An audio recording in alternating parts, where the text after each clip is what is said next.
Shalom, saudaraku yang diberkati Tuhan. Kita berjumpa dalam gerakan membaca Alkitab. Di hari ini kita akan membaca bagian Alkitab, kitab 1 Raja-Raja pasal 6 dan pasal 7. Sebelum membaca, mari berdoa. Bapa Sorgawi, Bapa yang Maha Baik, Bapa yang mengasihi kehidupan kami. Kami bersyukur untuk hari yang baru ini. Kami bersama-sama mau belajar dari kebenaran firman.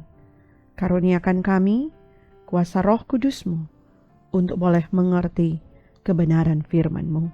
Dalam nama Tuhan Yesus, kami berdoa. Amin. Saudaraku yang diberkati Tuhan, mari kita membaca Alkitab di saat ini. Dan terjadilah pada tahun ke-480 sesudah orang Israel keluar dari tanah Mesir, pada tahun keempat sesudah Salomo menjadi raja atas Israel, dalam bulan Siu, yakni bulan yang kedua, maka Salomo mulai mendirikan rumah bagi Tuhan. Rumah yang didirikan Raja Salomo bagi Tuhan itu 60 hasta panjangnya, dan 20 hasta lebarnya, dan 30 hasta tingginya. Balai di sebelah 8 ruang besar rumah itu 20 hasta panjangnya menurut lebar rumah itu, dan 10 hasta lebarnya ke sebelah depan rumah itu. Dibuatnya juga pada rumah itu jendela-jendela yang rapat bidainya. Pada dinding rumah itu sekelilingnya didirikannya kamar tambahan, sekeliling ruang besar dan ruang belakang, dan seluruhnya dibuatnya bertingkat-tingkat. Tingkat bawah 5 hasta lebarnya, yang tengah 6 hasta, dan yang ketiga 7 hasta. Sebab telah dibuatnya ceruk-ceruk pada rumah itu sekeliling sebelah luar, sehingga dinding rumah itu tidak usah dilobangi. Pada waktu rumah itu didirikan, dipakailah batu-batu yang telah disiapkan di penggalian, sehingga tidak kedengaran palu atau kapak atau sesuatu perkakas besi pun selama pembangunan rumah itu. Pintu tingkat bawah ada pada lambung kanan rumah itu, dan orang naik dengan tangga-tangga pilin ke tingkat tengah dan dari tingkat tengah ke tingkat yang ketiga. Setelah ia selesai mendirikan rumah itu, dibuatnyalah langit-langit rumah itu dari bingkai dan pemapan dari kayu aras. Dan setelah ia mendirikan kamar tambahan itu pada rumah itu sekeliling, yakni setiap tingkat 5 hasta tingginya, maka rumah itu ditutupinya dengan kayu aras. Kemudian datanglah firman Tuhan kepada Salomo demikian, mengenai rumah yang sedang kau dirikan ini, jika engkau hidup menurut segala ketetapanku dan melakukan segala peraturanku dan tetap mengikuti segala perintahku dan tidak menyimpang daripadanya, maka aku akan menepati janjiku kepadamu yang telah kufirmankan kepada Daud ayahmu, yakni bahwa aku akan diam di tengah-tengah orang Israel dan tidak hendak meninggalkan umatku Israel. Setelah Salomo selesai mendirikan rumah itu, ia melapisi dinding rumah itu dari dalam dengan papan kayu aras, dari lantai sampai ke balok langit-langit dilapisinya dengan kayu aras, tetapi lantai rumah itu dilapisinya dengan papan kayu sanobar. Kemudian disekatnyalah 20 hasta bagian belakang rumah itu dengan papan kayu aras dari lantai sampai ke balok-balok, lalu dibuatnyalah ruang itu menjadi ruang belakang, menjadi tempat maha kudus. Dan 40 hasta panjangnya ruang yang di depan ruang belakang itu, yakni ruang besar. Kayu aras sebelah dalam rumah itu berukirkan buah labu dan bunga mengembang. Semuanya ditutupi kayu aras, tidak ada batu kelihatan. Demikianlah dilengkapinya ruang belakang di dalam rumah itu, di sebelah dalam sekali, supaya di sana ditaruh tabut perjanjian Tuhan. Ruang belakang itu 20 hasta panjangnya, dan 20 hasta lebarnya, dan 20 hasta tingginya. Ia melapisinya dengan emas kertas, lalu ia membuat mezbah dari kayu aras di depannya. Sesudah Salomo melapisi rumah itu dari dalam dengan emas kertas, direntangkannyalah tabir pada rantai-rantai emas yang di depan ruang belakang itu. Lalu ruang itu dilapisinya dengan emas.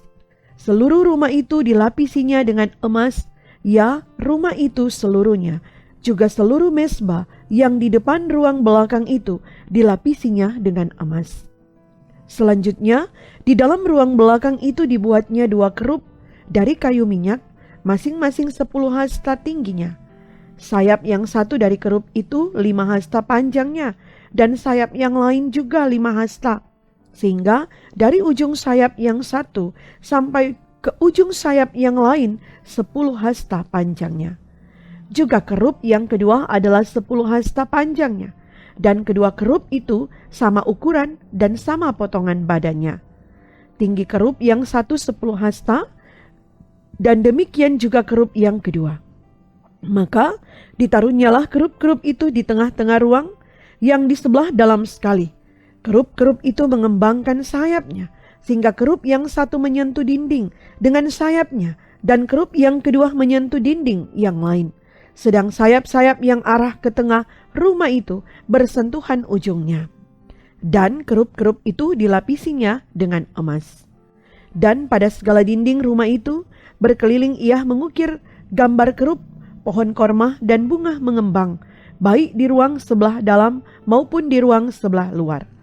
Juga lantai rumah itu dilapisinya dengan emas, baik di ruang sebelah dalam maupun di ruang sebelah luar. Sebagai pintu masuk ke ruang belakang, dibuatnyalah pintu dari kayu minyak, ambang dan tiangnya merupakan segi 5. Pada kedua daun pintu yang dari kayu minyak itu, ia mengukir gambar kerub, pohon korma dan bunga mengembang, kemudian dilapisinya dengan emas. Juga pada kerub dan pada pohon korma itu disalutkannya emas. Demikian juga untuk pintu masuk ke ruang besar itu, dibuatnya tiang-tiang dari kayu minyak yang merupakan segi 4. Dan 2 pintu dari kayu sanobar, kedua papan pintu dari pintu yang satu dapat dilipat, dan demikian juga kedua papan pintu yang lain. Lalu diukirnyalah padanya kerub, pohon korma dan bunga mengembang. Kemudian dilapisinya pintu itu dengan emas pipih pada gambar ukiran itu. Ia mendirikan tembok pelataran dalam 3 jajar batu pahat dan dari 1 jajar balok kayu aras. Dalam tahun yang keempat dalam bulan Siu diletakkanlah dasar rumah Tuhan. Dan dalam tahun yang ke-11 dalam bulan Bul, yaitu bulan ke-8, selesailah rumah itu dengan segala bagian-bagiannya dan sesuai dengan segala rancangannya. Jadi 7 tahun lamanya ia mendirikan rumah itu. Salomo mendirikan istananya sampai 13 tahun lamanya. Barulah selesai seluruh istananya itu. Ia mendirikan gedung hutan Libanon, 100 hasta panjangnya dan 50 hasta lebarnya, dan 30 hasta tingginya, disanggah oleh 3 jajar tiang kayu aras dengan ganja kayu aras di atas tiang itu. Gedung itu ditutup dari atas dengan langit-langit kayu aras. Di atas balok-balok melintang yang disanggah oleh tiang-tiang itu, 45 jumlahnya, yakni 15 sejajar. Ada pula 3 jajar jendela berbidai, jendela berhadapan dengan jendela 3 kali. Dan semua pintu dan jendela segi 4 bangunnya, jendela berhadapan dengan jendela 3 kali.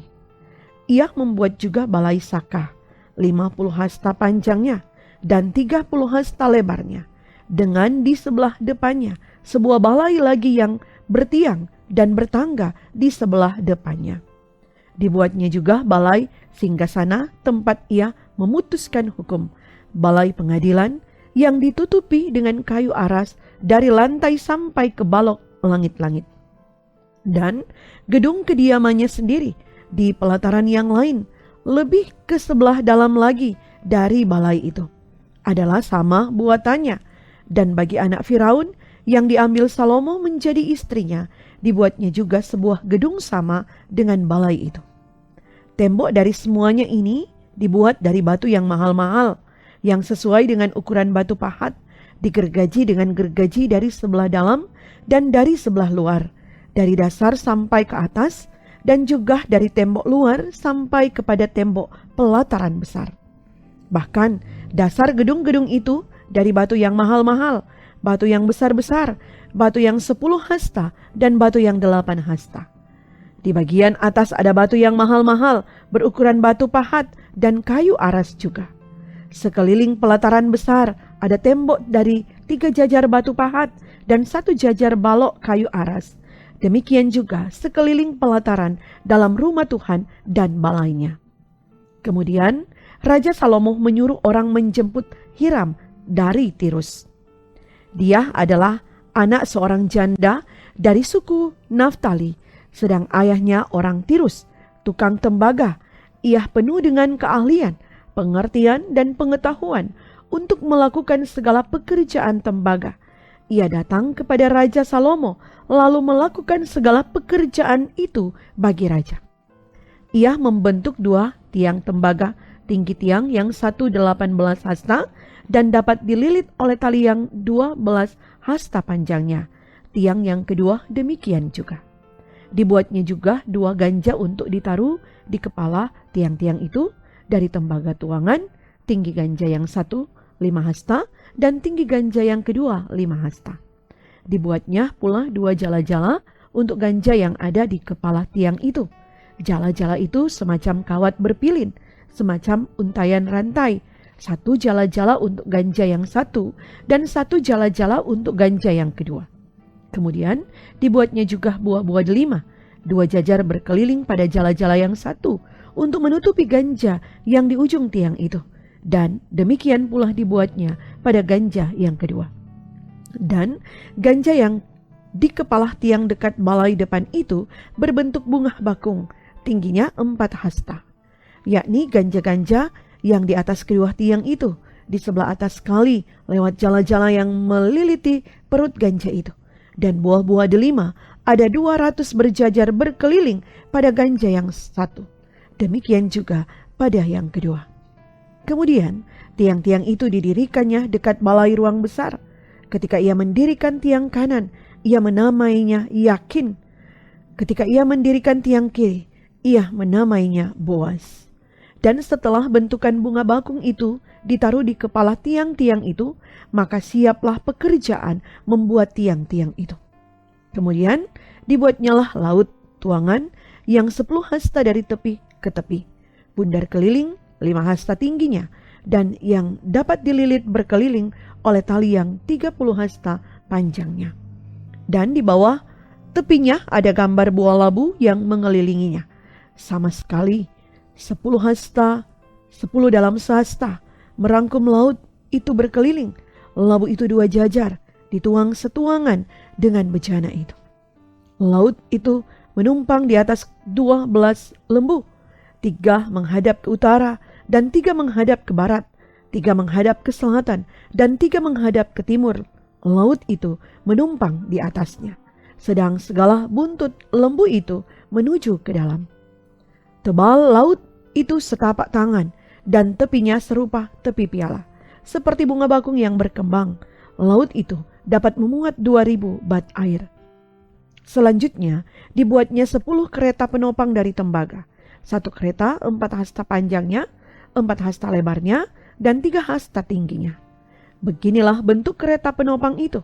Ada papan penutupnya, dan papan itu diapit oleh bingkai. Dan pada papan penutup yang diapit oleh bingkai itu ada singa, lembu, dan kerup. Dan demikian juga pada bingkai itu, di sebelah atas dan di sebelah bawah singa dan lembu itu ada karangan-karangan bunga yang tergantung. Pada 1 kereta penopang ada 4 roda tembaga dengan poros tembaga, dan pada keempat penjurunya ada sangga untuk menyanggap bejana pembasuhan. Sangga-sangga itu dituang, dan di sebelah luar setiap sangga ada karangan bunga. Dan mulut kereta penopang itu ada di sebelah dalam sangga-sangga itu, menonjol ke atas 1 hasta, Mulutnya itu bundar, buatannya sebagai tumpuan, dan dalamnya 1,5 hasta. Juga pada mulutnya itu ada ukiran, tetapi papan-papan penutupnya 4 persegi, jadi tidak bundar. Keempat roda itu ada di bawah papan penutup, dan tangan-tangan roda itu ada pada kereta penopang itu, dan tinggi satu roda ialah 1,5 hasta. Dan buatan roda itu seperti buatan roda kereta, tetapi tangan-tangannya, lingkarnya, jari-jarinya, dan napnya semuanya tuangan. Keempat sangga pada keempat sudut setiap kereta penopang adalah seiras dengan kereta itu. Dan di sebelah atas kereta penopang itu ada leher bundar berkeliling, 1/2 hasta tingginya. Di sebelah atas kereta itu ada pula topang-topang dan papan penutup yang seiras dengan dia. Maka pada muka topang-topangnya itu dan pada papan-papan penutupnya diukirkannya lah kerub, singa, dan pohon korma, masing-masing menurut tempat yang ada, dan karangan bunga sekeliling. Demikianlah dikerjakannya ke-10 kereta penopang itu. Tuangannya sama, ukurannya sama, dan potongannya sama semuanya. Lagi pula dibuatnya 10 bejana pembasuhan dari tembaga. Setiap bejana dapat memuat 40 bat air. Setiap bejana 4 hasta besarnya, dan ada 1 bejana di atas setiap kereta dari ke-10 kereta penopang itu. 5 kereta penopang ditaruhnya pada sisi kanan rumah itu, dan 5 pada sisi kirinya. Tetapi laut itu ditaruhnya pada sisi kanan rumah itu, arah tenggara. Dan Hiram membuat juga kuali-kuali, penyodok-penyodok, dan bokor-bokor penyiraman. Demikianlah Hiram menyelesaikan segala pekerjaan yang harus dilakukannya bagi Raja Salomo di rumah Tuhan, yakni kedua tiang dengan kedua bulatan ganja yang di kepala tiang itu, dan kedua jala-jala yang menutup kedua bulatan ganja itu. 400 buah delima untuk kedua jala-jala itu, 2 jajar buah delima untuk 1 jala-jala, guna menutupi kedua bulatan ganja yang di atas tiang itu. Ke-10 kereta penopang dan ke-10 bejana pembasuhan yang di atas kereta itu. Laut yang satu itu dan ke-12 lembu yang di bawah laut itu. Kuali-kuali, penyodok-penyodok, dan bokor-bokor penyiraman, segala perlengkapan yang dibuat Hiram bagi Raja Salomo di rumah Tuhan itu adalah dari tembaga yang diupan. Raja menuang semuanya itu di lembah Yordan, di dalam tanah liat antara Sukot dan Sartan. Dan Salomo membiarkan segala perlengkapan itu tidak ditimbang karena jumlahnya yang amat besar. Berat tembaga itu tidaklah terhitung.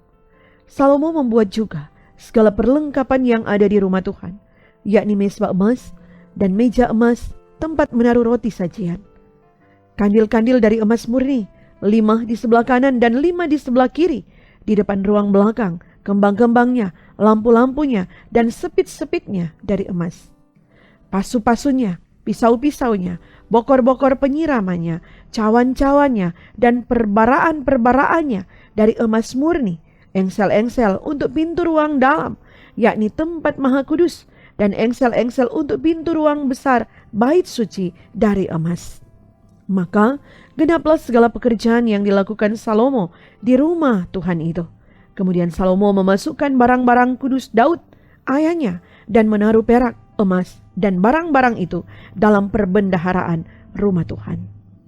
Sampai demikian bacaan firman, mari berdoa. Puji syukur kami persembahkan kepadamu Tuhan, untuk kebaikan-Mu bagi kami, yang memperkenankan kami membaca firman Tuhan di saat ini. Engkau terus tuntun kami supaya kami rindu gemar akan kebenaran firman, dan kami selalu mau mencari apa yang menjadi kehendak-Mu lewat perkataan firman. Perjalanan hidup kami di hari ini, segala yang mau kami perjuangkan, yang mau kami lakukan, kami mau persembahkan dalam tangan Tuhan. Di dalam nama Tuhan Yesus kami berdoa. Amin. Demikian bacaan firman di hari ini. Tuhan Yesus memberkati kita sekalian. Shalom.